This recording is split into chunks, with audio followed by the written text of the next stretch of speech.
Good morning, my brothers and sisters. Welcome to episode number 35 in the book of Ephesians. Today's title is Submission is a Beautiful Thing. And we've been in a very practical section, and today we're going to talk about marriage and submission. We're going to understand, first of all, that the marriage requirements for a husband are terrifying in a perfect marriage, and are even worse than that in an imperfect marriage. And conversely, we're going to see that the marriage requirements for a wife are terrifying in a perfect marriage and are even worse than that or harder than that in an imperfect marriage.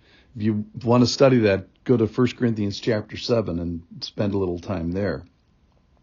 Yesterday we talked about that submission will never work unless we understand that it is done in view of the Lord. It's done in the sight of God. These various words that are used that are tied to submission. It's done for the Lord's sake. It's done out of reverence of Christ. It's done as you would to Christ. It's done hoping in God. It's done as to the Lord. So submission has kind of two parts. One is to a person. The other is to God. So we find in the Bible, workers are submitting, citizens are submitting, church members are submitting, pastors are submitting, wives are submitting, children are submitting.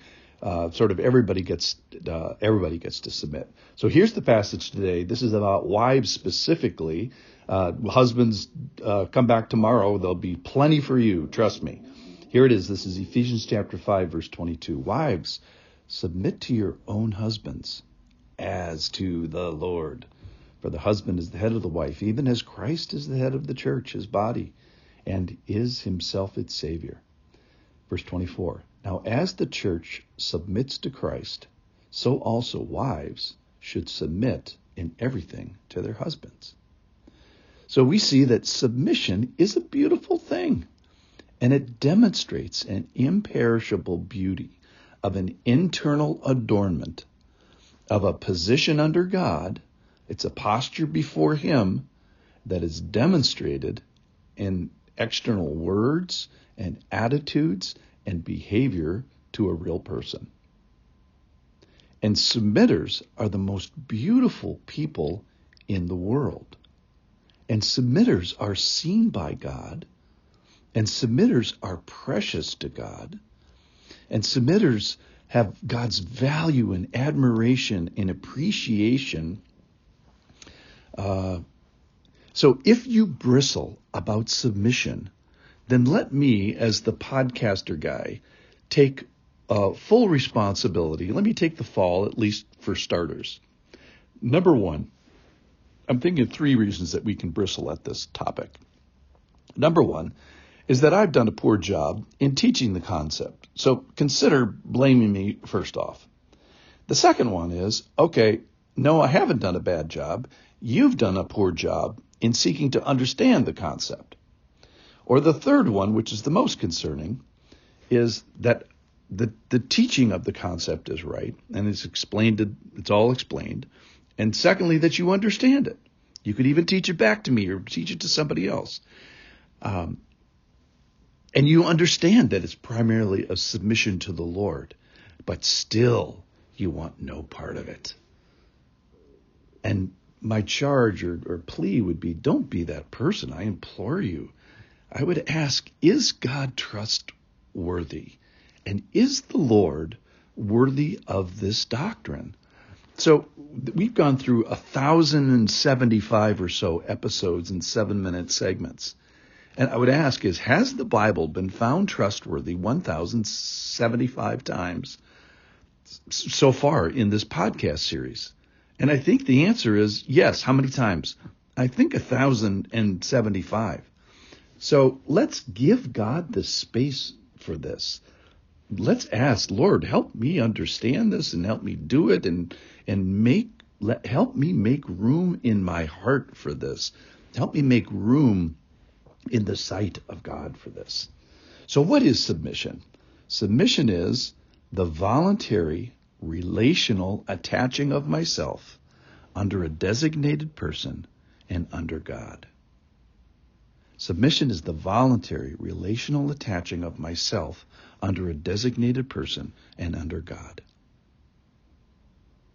So if we fly up to the 40,000-foot view, Paul is talking to the Ephesians here as I am talking about unity on this planet and the relational unity of joining all people and all races and all tribes and all ethnicities and all histories and all previous religions. They're being unified under the Lord. So wives are part of this, clearly. So wives, submit to your husband as to the Lord. Now, here's kind of the bad news, is submitting to your husbands, the first part of this will never work perfectly. Wives, submit to your husbands. Why will it never work perfectly? Because the husband's part are not perfect. So the first part about wives submit to your husbands, it's not wives submit to your perfect husbands, because that will never, ever happen. So think about the second part, though. Wives, submit to your husbands as to the Lord. The second part of this will always work perfectly. So though the first is imperfect, the second part will work perfectly. So the question is, will you allow your husband to be responsible for you in some ways? Will you allow your God to be responsible for you? The summons is to show in relational practice what's true in spiritual reality. So is this a high call? Absolutely. Is this the hard call? Absolutely. And maybe is this the hardest call for some people? Yes.